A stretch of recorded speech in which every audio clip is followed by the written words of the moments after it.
Cipularang 2258.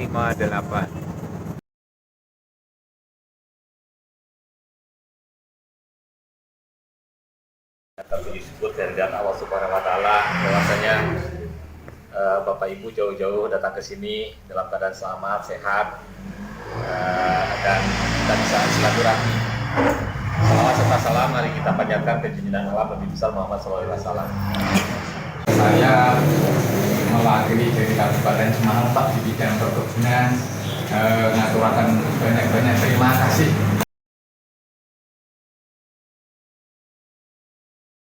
Nah, ini lambang kopi Java namanya. Jadi kalau kami mengeluarkan produk seperti Arjuna ini ada dua lambang ini.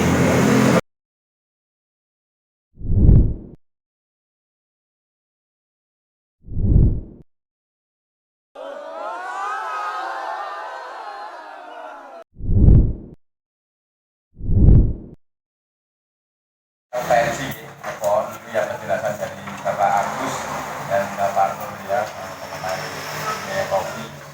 Nanti sampai olahan. Ini acara diskusi apa ke lapangan dulu? Sekalian lapangan. Bentar mungkin saya dapat satu permintaan dulu Pak. Ya. Ya, terima kasih. Assalamualaikum warahmatullahi wabarakatuh. Yang terhormat Pak Insinyur Agus Sudirman selaku Kepala Bidang SDP di Jawa Tengah dan Pak Kurniawan yang saya hormati serta pengurus kota dan kotanya yang saya hormati, yang saya cintai dan yang saya banggakan. Tidak terlupakan Bapak Ibu peserta kajian teknis kopi dari Kabupaten Semarang. Saya sangat tertarik apa yang menjadi paparan Pak Agus dan Pak Dirman tadi yang begitu merupakan pemacu dan pemicu bagi kita untuk melangkah paling tidak seiring sejalan dengan di Kabupaten Bandung ini. Sehingga kami kesini punya harapan setelah pulang dari sini punya bahan untuk kita kembangkan di Kabupaten Semarang. Bapak Ibu yang saya hormati, seiring sejalan dan perkembangan kopi selalu berpacu dengan waktu, selalu berkembang dan sebagainya. Nah, yang saya harapkan nanti dan saya inginkan informasi dari Kabupaten Bandung ini wabil khusus di Gapoktan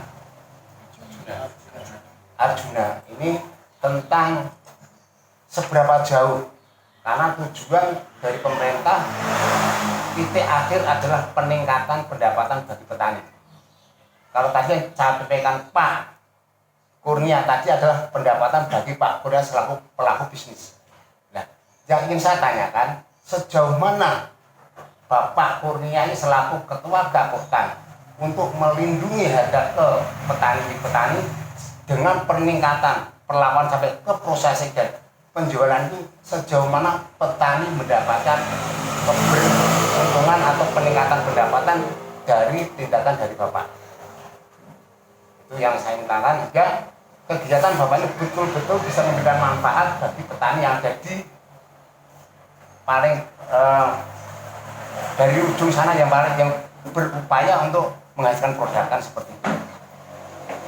Itu satu hal yang saya tanyakan. Karena apa? Setelah ini karena kami pun Bapak Ibu wabil khusus dari Bandung ini, kami di Kabupaten Semarang juga sudah tidak jauh berbeda melangkah ke sana, tapi kami masih perlu perjuangan yang ekstra ya Pak Kabid yang baru, tak kasih masih butuh waktu. Tapi alhamdulillah inspirasi kami sempurnalah juga.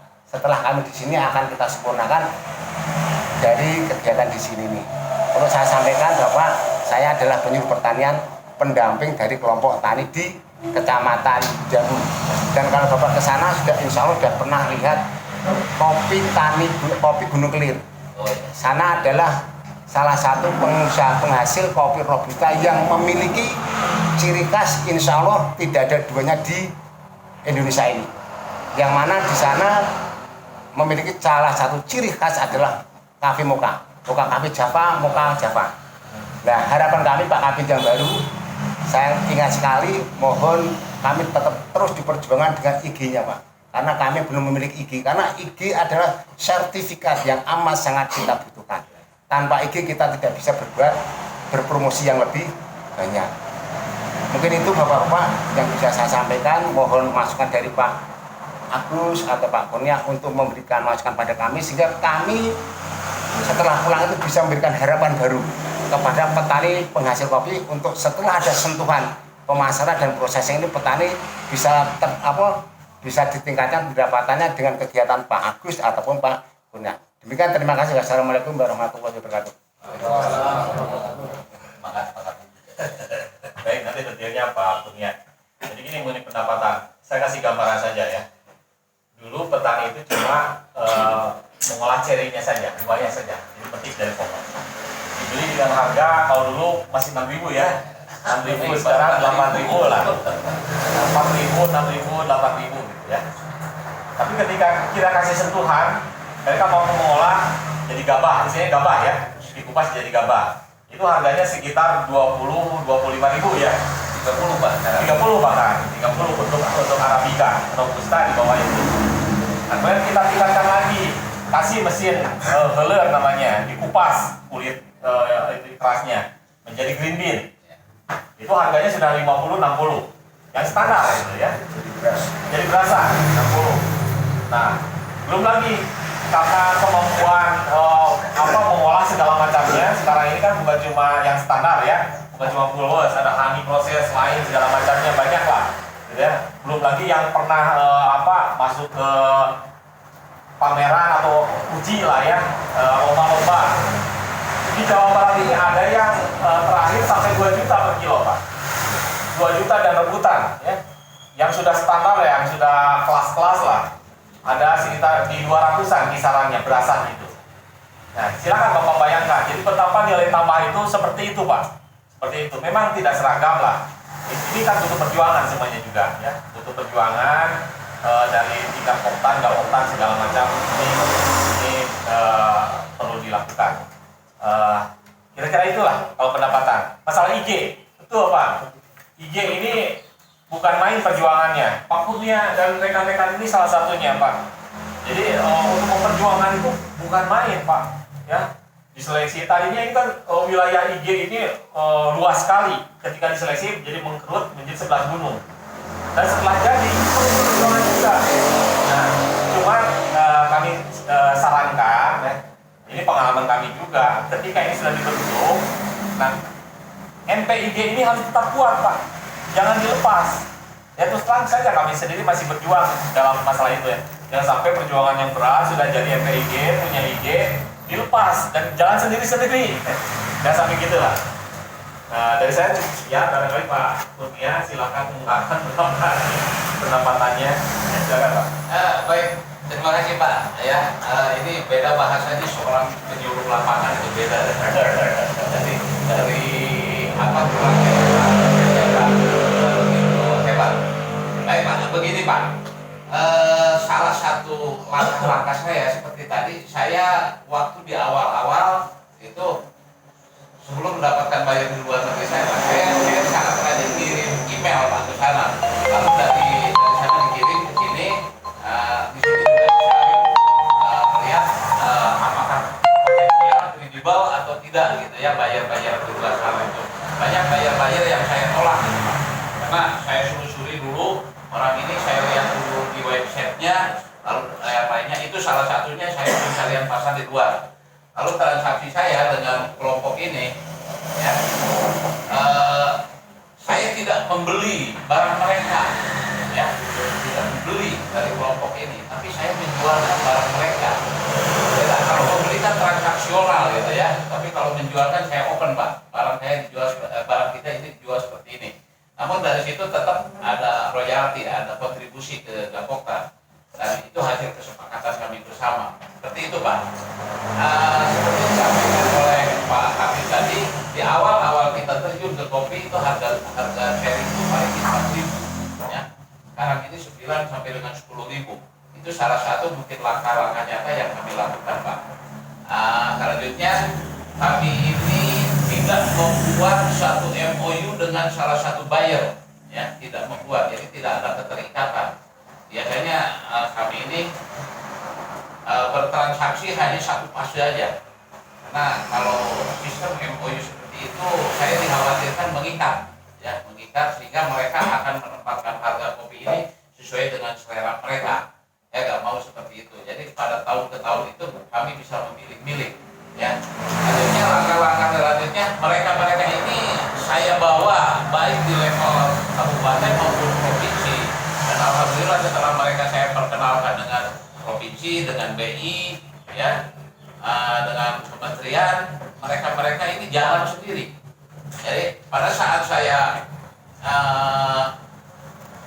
memberikan ilmu dari mulai budidaya sampai dengan pengolahan gitu, sampai dengan green, mereka jalan sendiri, Pak.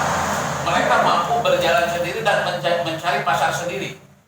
Nah, saya terapkan juga ke mereka bagaimana caranya kita menunggu pelanggan, selanjutnya mendatangkan pelanggan, mengiring pelanggan, lalu menciptakan pelanggan yang fanatik, lalu menciptakan pelanggan ini menjadi marketing kita.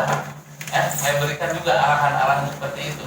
Dan alhamdulillah semuanya berjalan. Itu manfaat kami. Jadi selalu dilibatkan dalam kegiatan-kegiatan. Dan fungsi saya di luar, Pak, di luar mencari pasar-pasar di luar, ya, untuk di penyaluran barang-barang mereka. Itu, Pak, barangkali. Terima kasih. Ya, sama ini. Cuman itu baru 2 minggu ya. Ini itu kan madu. Nah, itu berapa kali madu robusta? Sama robusta, ini arabica. Nah, coba saya tahun sekarang mau dicoba robusta, dibikin kayak ini. Bisa. Bahkan robusta itu bisa rasanya asam bisa muncul. Karena munculkan rasa asam itu fermentasi. Iya. Nah, nanti coba robusta bikin seperti black honey, bikin purwos, bikin juga natural. Cuma kalau natural kan lama jemurnya. Ini lebih cepat. Nah, di sini harapan jual kopi ini di angka 40.000. Saya jual di sini. Iya, yang di sini. Saya punya pasar sampai Papua, jadi langsung dari Jakarta. Ini robusta, ini natural. Nah, untuk mendapatkan harga di robusta harus disamakan sama arabica petik merah. Itu kunci utama. Nah, kenapa petik merah? Jadi kalau petik hijau yang ini ada hitam, hitam, Pak. Nah, ini petik hijau. Nah, ini yang merugikan kita petani, walaupun sedikit, tapi jatuh harga.